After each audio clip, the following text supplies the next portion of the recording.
Sebelum kita lanjut, jangan lupa like, comment, subscribe, dan nyalakan notifikasinya agar tidak ketinggalan info terbaru lainnya. Semoga bermanfaat. Kita masuk ke sesi yang kedua, yaitu tanya dan jawab. Tapi untuk kali ini adalah saling uji materi, yaitu masing-masing narasumber diberikan waktu untuk bertanya 2 pertanyaan secara singkat.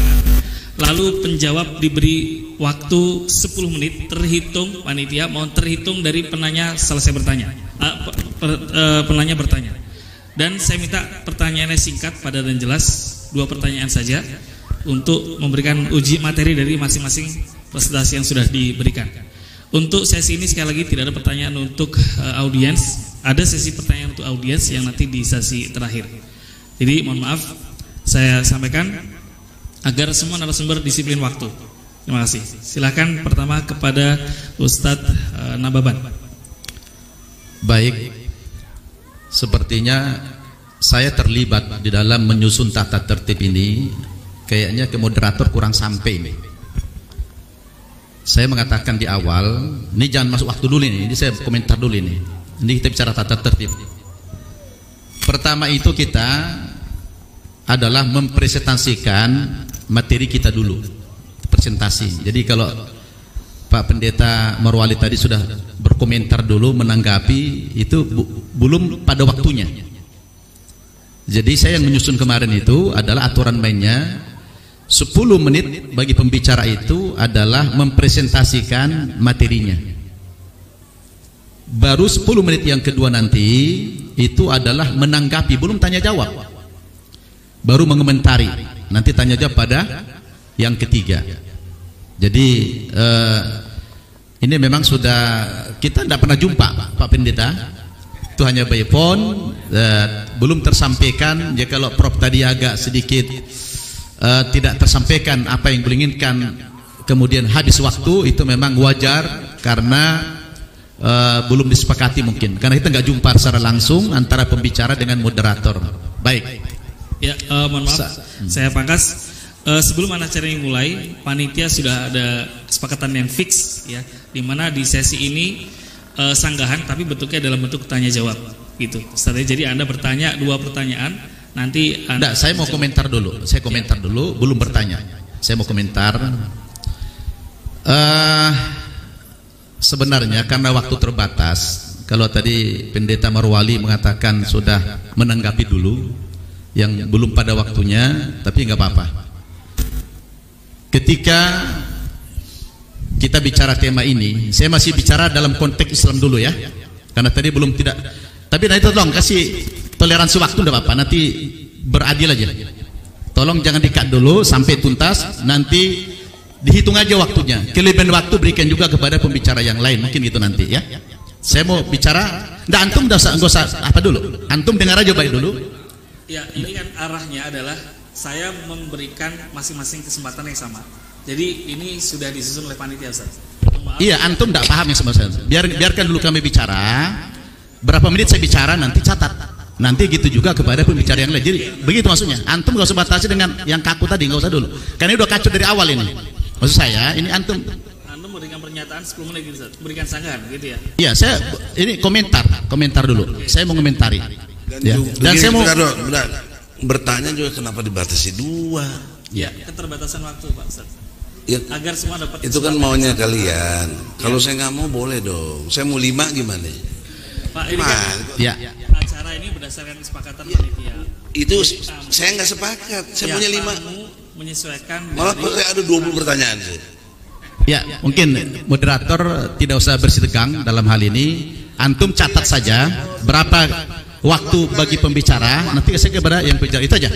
Itu aja. Pak moderator yang terhormat, kalau waktu jadi alasan, dikasih waktu sampai kapan aja nggak apa-apa. Iya, samakan aja waktunya. Nanti nggak apa-apa. Sebab kalau materi tidak tersampaikan, itu justru nggak enak, gantung.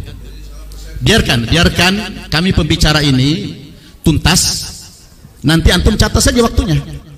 Berapa kelebihan waktu itu serahkan kepada pembicara yang lain juga begitu. Pak, ikut aja Pak, ikut aja. Ya, moderator biarin ya. Baik, Pak Pendeta, Sebentar ya, jangan gaduh dulu ya. Kasih waktu saya bicara dulu. Saya mau bicara tentang tauhid tadi. Saya ingin katakan, di dalam agama Islam, referensi beragama kami itu ada dua, yang disebut dengan dalil. Dalil itu ada dua. Pertama namanya dalil nakli, yaitu nas, wahyu. Yang kedua dalil akli, yaitu akal. Inilah dasar pijakan kami umat Islam di dalam beragama. Yang pertama nas dulu, dalil nakli dulu. Karena agama itu sumbernya dari Tuhan. Tapi ketika Tuhan menurunkan ajaran kepada manusia, itu harus bisa diterima dengan akal manusia. Makanya referensinya dua, dalil nakli, nas, dan dalil akli, itu otak akal manusia. Selanjutnya saya ingin kasih satu analogi, bagaimana proses agama itu sampai kepada manusia. Tuhan menciptakan manusia ini, tentu dia yang tahu tujuannya apa. Kita tidak tahu, kita ini objek. Dia yang punya rencana. Tapi rencana Tuhan apa? Kalau dalam Al-Quran dikatakan, wa ma khalaqtul jinna wal insa illa liya'budun. Tidak kami ciptakan jin dan manusia kecuali untuk beribadah kepada Allah. Lalu bagaimana cara manusia menyembah Allah Subhanahu wa ta'ala? Atau manusia juga tidak tahu. Manusia tidak tahu. Karena kita ini makhluk yang pasif. Kita diciptakan oleh Tuhan. Ketika Allah menghendaki menciptakan makhluk yang bernama manusia khususnya, tujuannya dalam rangka untuk menyembah Dia, maka secara otomatis juga Dia menurunkan pedoman, menurunkan petunjuk bagaimana tata cara menyembah Dia. Itulah yang kami sebut dengan dalil nakli, itulah nas, itulah wahyu. Lalu bagaimana proses agama sampai kepada manusia itu? Apakah Tuhan, Allah itu datang kepada manusia secara keseluruhan? Tidak. Allah tidak menghendaki dirinya berjumpa dengan kita-kita ini. Tapi Allah Subhanahu wa ta'ala harus sampai ini konsep. Maka Allah Subhanahu wa ta'ala memilih di antara hambanya itu yang paling super, paling bagus. Itulah yang kami sebut dengan Nabi atau Rasul. Jadi wahyu itu sampai kepada Nabi dan Rasul. Pertanyaannya, apakah Tuhan juga langsung jumpa dengan Nabi dan Rasul?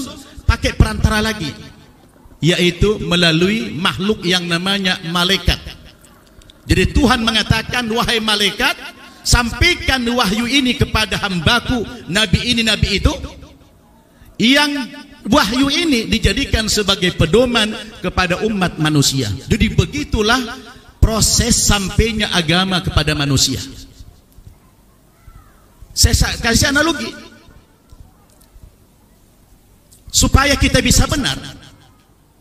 Katakan pabrik Toyota memproduksi mobil, katakan dulu Innova. Pabrik Toyota memproduksi mobil Toyota. Tentu yang tahu siapa? Ini pasif, yang tahu adalah yang memproduksi. Maka ketika pabrik ini memproduksi mobil Toyota tadi, mobil Innova ini, langsung dia bikin manual booknya, ya, buku aturan. Dia jelaskan ini mobil Innova adalah buatan pabrik Toyota, mesinnya sekian silinder, bahan bakarnya bensin misalnya, cara penggunaannya begini, onderdilnya ini dan itu. Siapa yang tahu menjelaskan ini? Adalah pabrik yang membuat. Innovanya tidak tahu menau. Nah, sekarang kita katakan membeli mobil Innova. Orang yang membeli mobil Innova ini, dia wajib membaca manual book, dari yang membuat Innova itu. Dia wajib membaca itu. Oh, mobil ini namanya Innova, sekian silinder, bahan bakarnya bensin. Coba kalau kita memiliki mobil Toyota merek Innova, tapi kita tidak membaca manual booknya, lalu kita sembarangan, kita mengambil manual book dari pabrik yang lain, yang tadinya mobil ini bahan bakarnya adalah bensin, lalu kita isi solar. Apa yang terjadi kepada mobil ini? Mobil itu akan hancur mesinnya dan tidak bisa berjalan. Kenapa? Tidak sesuai peruntukannya, tidak sesuai dengan petunjuk yang diturunkan, yang dibuat oleh sang pembuat kendaraan tadi. Begitulah manusia ini. Manusia itu yang bikin Tuhan. Maka Tuhan ketika sudah ciptakan manusia ini, dibuat manual booknya. Manual book itulah namanya wahyu, atau kita bilang kitab suci. Maka manusia ini wajib mengikuti manual book yang dibuat oleh Tuhan. Jangan ambil dari yang bukan dari Tuhan, nanti akan hancur. Maka oleh karena itu, dalam pandangan agama Islam, kita beragama itu referensinya dengan dua dalil tadi. Tidak boleh ada akal. Tadi pendeta Morwali lebih banyak bicara tentang akal. Tidak boleh akal lebih tinggi daripada wahyu. Tidak boleh akal lebih tinggi daripada referensi dalil nakli. Tapi dalil nakli ini disesuaikan dengan akal. Bahwa tidak semua konsep itu logik, masuk akal. Kenapa tidak dilepas semuanya harus logik? Nanti takut manusia sombong. Benar nggak? Takut manusia sombong. Maka ada pembatasan-pembatasan. Ada hal-hal yang harus akal itu berhenti. Contoh misalnya dalam Islam, orang mau sholat wajib berwudu pakai air. Ketika tidak ada air, Tuhan perintahkan orang Islam bersuci menggunakan debu. Tayamum namanya, menggunakan debu. Secara logik, pertanyaannya, apakah debu itu membersihkan? Tidak. Nah, di sini otak harus berhenti. Itulah namanya pembatasan. Peristiwa Isra Mi'raj misalnya, itu tidak logik. Tapi di sini akal manusia harus berhenti kembali kepada iman. Tapi jumlah yang semacam ini tidak banyak. Paling sekitar 5-10% saja yang irrasional. 90%-nya ajaran agama itu harus rasional. Maka ad-dinul akal, agama itu masuk akal. Kembali kepada tema tauhid. Nanti Tritunggalnya sudah dibahas dalam perspektif logika. Pak Pendeta sangat mudah memahami konsep tauhid dengan akal. Tauhid itu satu. Anak kecil pun yang tidak dewasa memahami kalimat satu itu tidak rumit. Tidak rumit, ya satu ya satu. Tidak perlu ada tafsiran-tafsiran yang bermacam-macam. Ya satu dengan dua pribadi, tidak perlu, atau tiga pribadi, tidak perlu itu. Mudah sekali memahami konsep tauhid secara akal. Contoh begini, sederhananya. Di dunia ini Pak, di dunia saja, kalau kita naik bis, coba antum bayangkan kalau supir ada dua, apa yang terjadi? Supir satu, celaka kita nanti. Dalam negara bermasyarakat, presiden ada dua atau tiga, apa yang terjadi? Hancur. Maka bahasa Al-Quran apa? Lau kana fihima alihatun illallah lafasadata. Seandainya ada Tuhan di langit dan di bumi banyak, maka yang terjadi kehancuran, kata Allah Subhanahu wa ta'ala. Jadi konsep tauhid itu logik. Cuma satu yang memimpin. Kalau sampai ada dua Tuhan, tiga Tuhan, itu hancur. Ya. Oleh karena itulah di dalam agama Islam kita dianjurkan berdialog. Biar Bapak Pendeta tahu, ada perhatian khusus kepada orang Kristen dalam Al-Quran. Saking pentingnya dialog itu. Kenapa? Karena kita berangkat dari satu akar sumber yang sama tadinya. Kita dari Abraham. Sumber kita dari Abraham. Maka Allah katakan dalam Al-Quran, surat Ali Imran ayat 64. A'udzubillahi minasyaitonir rajim. Qul ya ahlal kitab ta'alau ila kalimatin sawa'in bainana wa bainakum alla na'budu illallah wa la nusyrika bihi syai'a wa la yattakhidha ba'duna ba'dun arbaban min dunillah fa in tawallau faqulu syahadu bi anna muslimun. Oh, ini luar biasa, bahasa Quran, bahasa yang indah. Katakan ya Muhammad, wahai ahli kitab. Siapa yang dimaksud ahli kitab dan apa pengertian ahli kitab? Ahli kitab itu bahasa Arab. Ahli artinya golongan, kitab artinya kitab suci. Jadi kalau ahli kitab adalah golongan yang mendapatkan kitab suci. Karena kami umat Islam percaya adalah orang Nasrani, orang Yahudi tadinya pernah mendapatkan kitab suci. Maka dalam muqaddimah saya tadi, kalau antum pahami kalimat saya, alladzi anzalal at-taurata ala Musa wa anzalat zabura ala Daud wa anzalal injila ala Isa wa anzalal qur'ana ala Muhammad alaihi wassalatu wassalam, bahwa kami percaya Allah itu pernah menurunkan kitab suci yang namanya Taurat kepada Nabi Musa. Allah pernah menurunkan Zabur kepada Nabi Daud. Allah pernah menurunkan kitab Injil kepada Nabi Isa, dan Allah menurunkan Al-Quran kepada Nabi Muhammad. Tapi dalam perjalanannya ketika kami koreksi itu Alkitab, kalau Al-Quran mengoreksi Alkitab, yang di dalamnya ada Taurat, Zabur dan Injil, wajar. Kenapa? Al-Qur'annya datang belakangan, mengoreksi yang terdahulu pantas. Tapi antum tidak akan pernah menjumpai dalam Bible koreksi terhadap Al-Quran. Kenapa? Karena Al-Quran belum ada. Oleh karena itulah Islam ini sangat mementingkan dialog. Maka dialog itu dilarang, kita berdialog dengan cara yang baik. Tidak boleh dialog dengan cara baik, dilarang Al-Quran.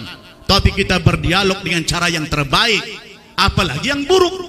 2 menit Ustaz. Baik saja tidak boleh, apalagi yang buruk. Maka pilihannya yang terbaik. Karena tujuan dialog apa? Dialog ini, saudara, adalah dalam rangka menyampaikan konsep agama kita kepada orang lain. Itulah tujuan daripada dialog. Konsep agama kita harus sampai kepada orang lain. Nanti apa kata Allah? Ta'alau ila kalimatin sawa'in bainana wa bainakum. Wahai saudara-saudaraku ahli kitab, marilah kamu semua kembali kepada satu kalimat saja, yang tidak ada perbedaan kami dengan kamu dari dulu. Karena semua nabi-nabi mengajarkan hal yang sama. Intisari ajaran Nabi apa? Tauhidullah, mengesahkan Allah subhanahu wa ta'ala. Maka kata seruan Al-Quran, Allah na'budu illallah. Saudara-saudaraku, jangan kita menyembah kecuali hanya kepada Allah yang tanpa embel-embel. Wala nusyrika bihi syai'a. Jangan mempersekutukan Allah dengan sesuatu, membuat Tuhan-Tuhan tandingan. Wala yattakhidha ba'duna ba'dun arbaban min dunillah. Dan jangan menjadikan tokoh-tokoh agama kamu sebagai Tuhan selain Allah.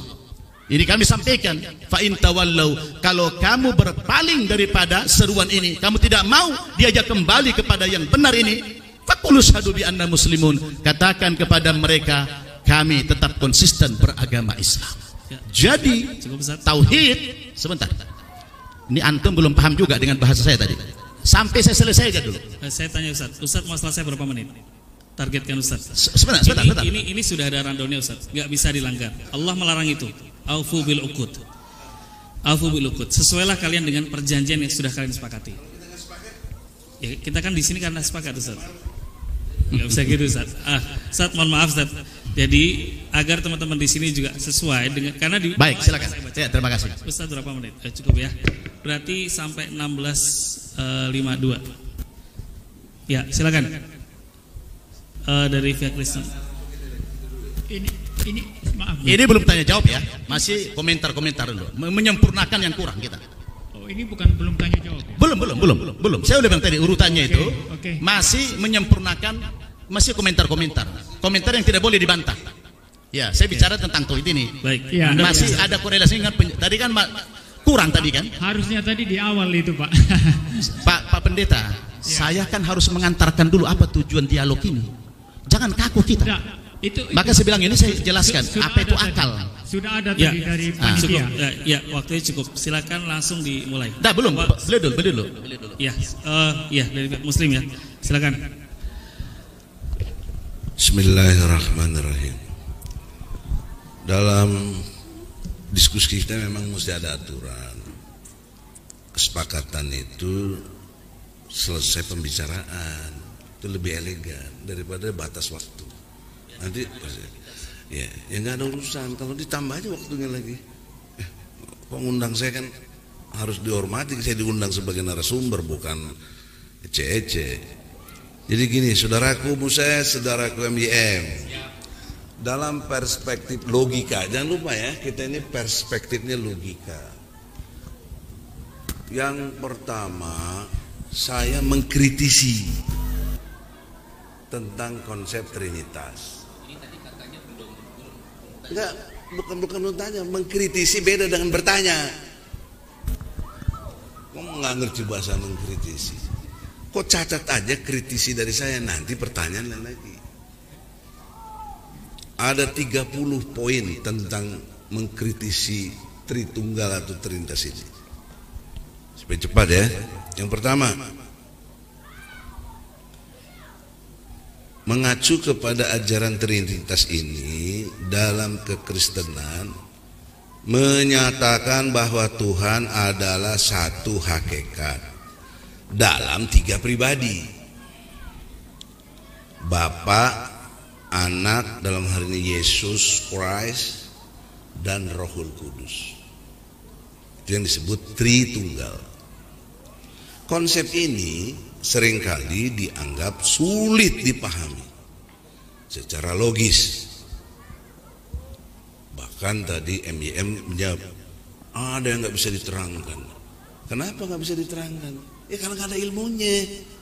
Jangan pakai alasan-alasan lain-lain. Kalau lu punya ilmunya, lu bisa terangkan. Jelas, tegas. Kok mendasari kepada Aristoteles? Pertanyaan saya, apa sih konsep Aristoteles tuh yang kau maksud tuh? Ya apa? Tritunggal. Gimana pengertiannya? Kok nggak jelasin dari tadi? Apa rumusan dari si Aristoteles itu? Coba saya ini dulu. Kalau ini bukan belum tanya, ini mau konfirmasi aja. Ya, konfirmasi. Mikrofon saya. Ya, fokus aja. Anda memberikan penjelasan. Aristoteles berpendapat filosofis dia sebagai berikut. Apa? Ya, tadi saya sudah jelaskan. Saya bicara law of non contradiction. Itu hukum Aristotelian itu dalam logik. Ya, apa jabarkan? Jadi, hukum identitas itu artinya A adalah A. Misalnya MYM adalah MYM, MYM tidak bisa adalah Edi Sujana. Itu hukum identitas. Hukum either or, itu hukum tidak ada jalan tengah. Itu adalah kalau ada dua hal yang bertentangan secara mutlak, ya, dua hal bertentangan secara mutlak, tidak mungkin kedua-duanya itu sama-sama benar. Ya, tidak mungkin. Pasti entah salah satunya benar, salah satunya salah, atau kedua-duanya salah semua. Itu Aristoteles. Either or. Ketiga, hukum law of non contradiction. Ya, jikalau tikus, ini rumusannya begini, jikalau tikus itu masuk golongan binatang, golongan hewan atau binatang, ya, maka tikus itu tidak mungkin pada saat yang sama, relasi yang sama, pengertian yang sama masuk golongan tumbuh-tumbuhan. Ini namanya law of non contradiction, dan saya sudah jelaskan tadi, itu Aristotelian. Belum lagi kalau kita bicara masalah silogisme, Anda menarik premis-premis lalu membuat kesimpulan. Itu dimensi sosial politik. Ini dimensi yang trinitasnya aja. Ya, itu. Jadi udah sampai situ kan? Sudah clear ya? Udah jelas ya? Sudah clear. Identity tadi kan? Ya. Tidak boleh kontradiksi. Ya, gitu? Jelas. A ya A mesti B, B dan gitu. Ya. Jelas? Ya. Konsisten ya? Ya, konsisten dong. Okay. Sekarang pertanyaan saya, menurut Anda berpikir itu apa? Berpikir itu ya kita melakukan aktivitas rasional atau aktivitas logis. Ketika Anda berpikir tidak logis, aktivitas logis itu apa? Jelaskan. Aktivitas logis ialah, sederhananya tadi sudah jelaskan tadi, hukum identitas ada hukum. Jadi kalau saya berkata, ya jelaskan. Kalau Anda dulu. mengerti berpikir itu, Anda bisa jelaskan. Saya jelaskan. Ya, makanya jelaskan. Kalau saya katakan ini adalah laptop, Nah ini adalah sesuatu proses berpikir yang problem, yang ada masalah. Karena menyatakan laptop itu nggak perlu berpikir. Ini laptop, saya nggak mikir. Ya. Apa yang berpikir dalam menyatakan laptop? Jadi sekarang Anda mau tanya definisi siapa? Mau Berpikir definisi siapa? sajalah, definisi. Berpikir ialah. Berpikir adalah beraktivitas secara rasional. Saya sudah menjelaskan. Penjelasannya apa aktivitas rasional? Ya itu tadi hukum Aristotelian tadi. Membedakan sebentar ya. Membedakan yang beda. Jadi hukum identitas ya. Kalau ini HP, ini berarti bukan tas. Hukum identitas membedakan yang beda. Jelas?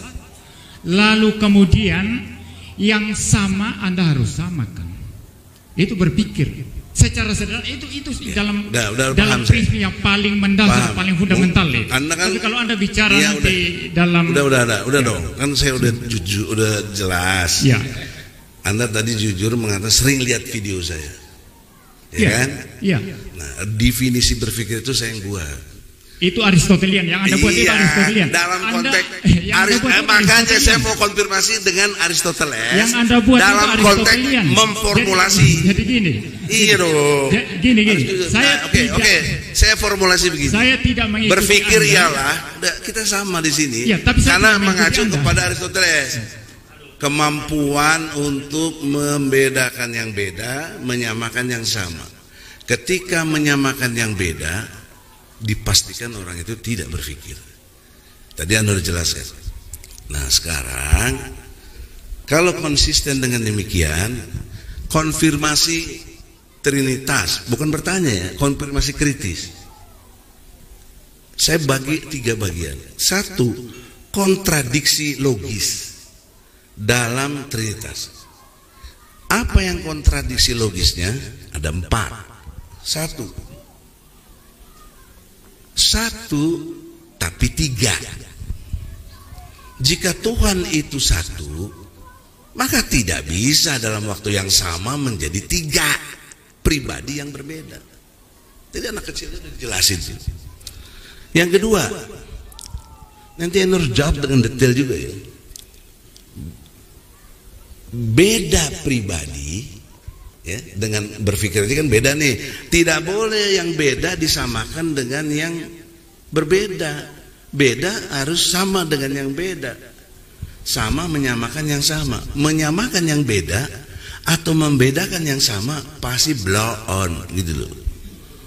Nah, beda pribadi tapi satu hakikat jika Bapa, Anak dan Rohul Kudus memiliki kepribadian yang berbeda, mereka seharusnya 3 entitas yang bukan 1. Ketiga, Yesus berdoa kepada Bapa.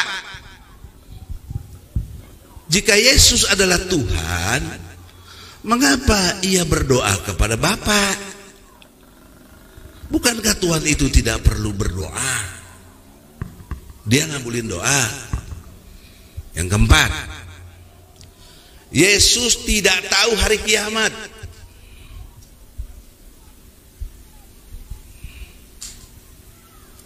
Yesus sendiri yang menyatakan bahwa hanya Bapa yang tahu hari kiamat. Surat Markus 13 ayat 32. Pakai kitab EJ saya, nggak pakai kitab saya. Artinya ada perbedaan pengetahuan antara mereka. Siapa? Yesus dan Bapa. Kan begitu.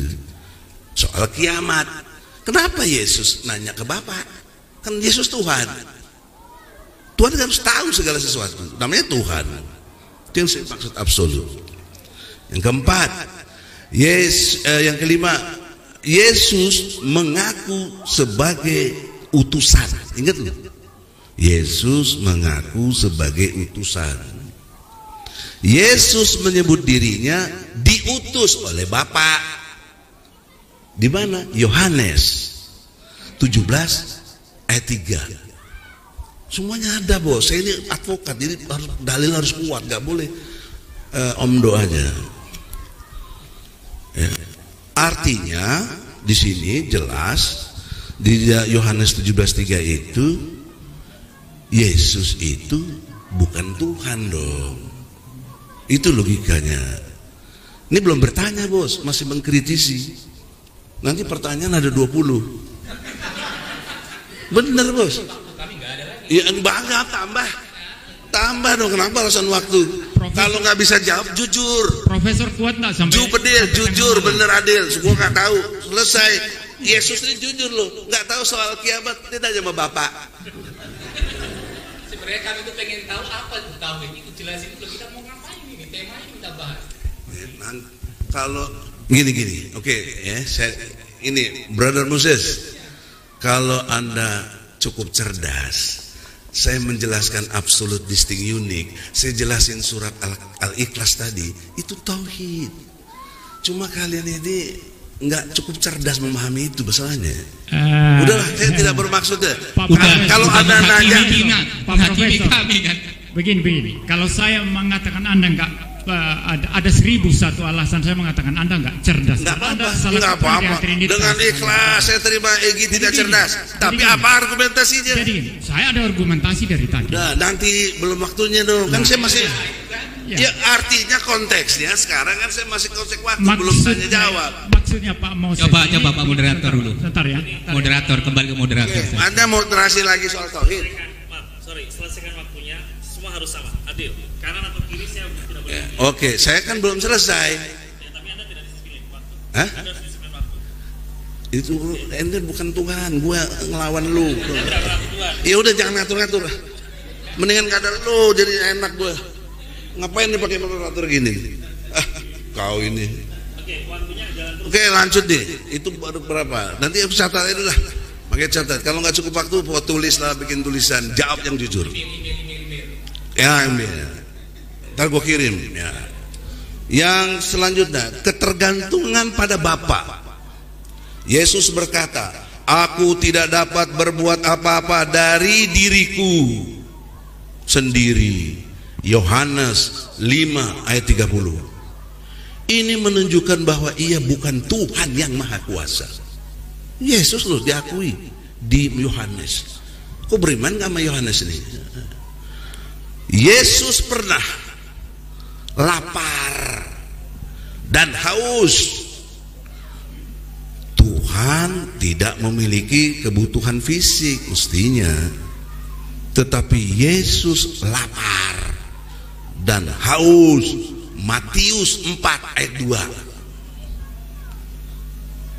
Juga Yohanes 19:28. Kalau saya nggak benar kau bantah, ini kitab kau nih. Saya bantah nanti. Yesus menyebut Tuhan sebagai Tuhan yang di kayu salib. Yesus berseru, Eloi, Eloi, la sabaktani, lama sabaktani. Lu kan bekas Kristen ya? Tahu. Markus 15:34. Markus 15:34. Artinya ia memiliki Tuhan. Minta tolong sama Tuhan. 10. Rohul Kudus adalah pribadi yang berbeda. Jika Roh Kudus adalah Tuhan, mengapa Yesus berkata bahwa Roh Kudus adalah utusan yang lain? Yohanes 14:26. Saya nggak ngarang. Nah, ini yang lanjutnya dalam konteks konfirmasi. Masalah dalam konsistensi kitab suci. Kan nanti bilang harus konsisten tadi. Perjanjian lama tadi disebut oleh Moses. Ada perjanjian baru. Di sini perjanjian lama tidak mengenal Trinitas, tidak ada. Boleh berdebat secara ilmu ya, jangan gua otot-ototan. Perjanjian lama tidak mengenal Trinitas, tidak ada ajaran tentang Trinitas atau Tritunggal dalam kitab-kitab Taurat dan nabi-nabi. Nothing, enggak ada. 12. Tapi harus jelas ini, nggak boleh kita ngarang-ngarang kan? Dalilnya ada. Sabar. Saya udah bikin makalah, panitia udah dibagiin materinya tadi, saya udah suruh fotokopi itu. Kebagian dong, biar peserta dengar juga, baca juga. Sorry. Teknis sedikit. Jangan dipotong waktunya ya. Allahu Akbar. Nah ini. Allahu Akbar. Salah pencet sudah jadi agak lama nih. Iya, faktor U, umur udah tuwir kita 66 tahun nih. Cucu udah 9. Ya maklumnya aja, ente masih muda kan. Jadi yang selanjutnya ini, ya Allah, cepet ya Allah.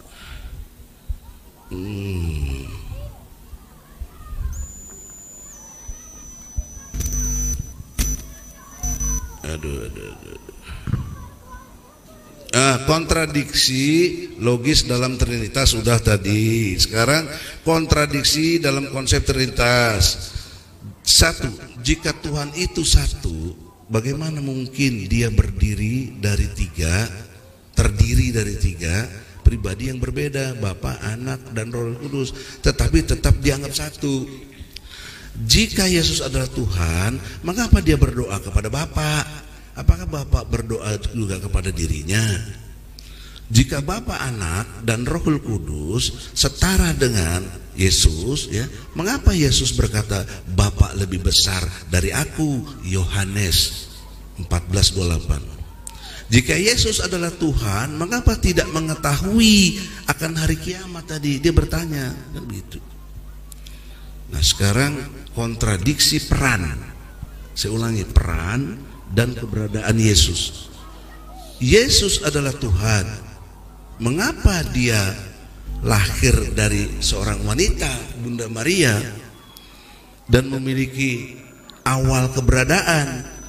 Bukankah Tuhan Maha Ada dan tidak berawal?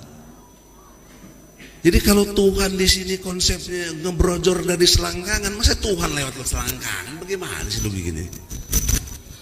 Jika Yesus adalah Tuhan, mengapa dia makan, dia minum, tidak tidur, dia tidur? Kan mesti Tuhan tuh kalau ayat kursi nggak makan, nggak tidur, ya. Dan mengalami kelelahan, capek lu Yesus tuh. Bukankah Tuhan tidak membutuhkan apapun? Jika Yesus adalah Tuhan, mengapa dia bisa mati? Bisakah Tuhan yang maha hidup untuk tidak mengalami kematian? Jika Yesus mati untuk menebus dosa manusia, kepada siapa dia membayar tebusan itu? Kepada dirinya kah sendiri atau kepada Tuhan yang lain? Dia nebusin untuk siapa tuh? Masalah ketuhanan dalam Alkitab. Mengapa dalam Perjanjian Lama Tuhan selalu digambarkan sebagai satu pribadi yang esa? Tadi Moses, Tuhan itu esa, Allah itu esa. Oke, itu Perjanjian Lama, ya. Dan tidak pernah disebut sebagai pribadi. 3 pribadi nggak pernah tuh di Perjanjian Lama. Boleh ente cek. Jika Trinitas adalah ajaran yang benar, mengapa tidak satu pun? Everybody catat baik-baik. Jika Trinitas itu adalah ajaran yang benar, mengapa tidak ada satupun para nabi dalam Perjanjian Lama yang mengajarkan konsep itu? Enggak ada. Mengapa umat Yahudi yang menerima wahyu langsung dari Tuhan tidak pernah memahami Tuhan dalam konsep Trinitas? Enggak pernah. Mana ada? Mengapa dalam kisah para rasul, para murid Yesus tidak pernah mengajarkan konsep Trinitas secara eksplisit? Murid-murid Yesus nggak ada ngajarin Trinitas. Kemudian yang selanjutnya, mengapa Paulus? Si Paul ini jangan lupa bos. Paulus yang menulis sebagian besar Perjanjian Baru tidak pernah juga menyebut Trinitas secara eksplisit dalam surat-suratnya. Masih ada 15 lagi. Ini baru belum bertanya. Oke. Sudah selesai ya? Saya infakin aja buat dulu deh, nanti capek deh. Nanti udah tidak pertanyaan, gue tanya lagi 20 pertanyaan. 100 juga nggak apa-apa. Waktunya sampai 2:20 ya. Biar sama nanti kita dari 24 sampai 2:20 juga. Tapi mohon maaf ya teman-teman semuanya, ini sudah waktunya azan bagi yang muslim. Kita ada kesempatan sholat. Gimana? Ya. Ya, kita break sholat. Nggak bisa, nggak. Mohon maaf, ini yang punya acara moderator. Terima kasih. Jadi kita sholat dulu, break. Kemudian 15 menit kita kembali ke tempat ini untuk mendengarkan jawaban dari pihak Kristen. Terima kasih. Teman-teman ikhwan yang muslim-muslimah, silakan sholat di lantai 1. Tempat wudhunya juga ada di lantai 1.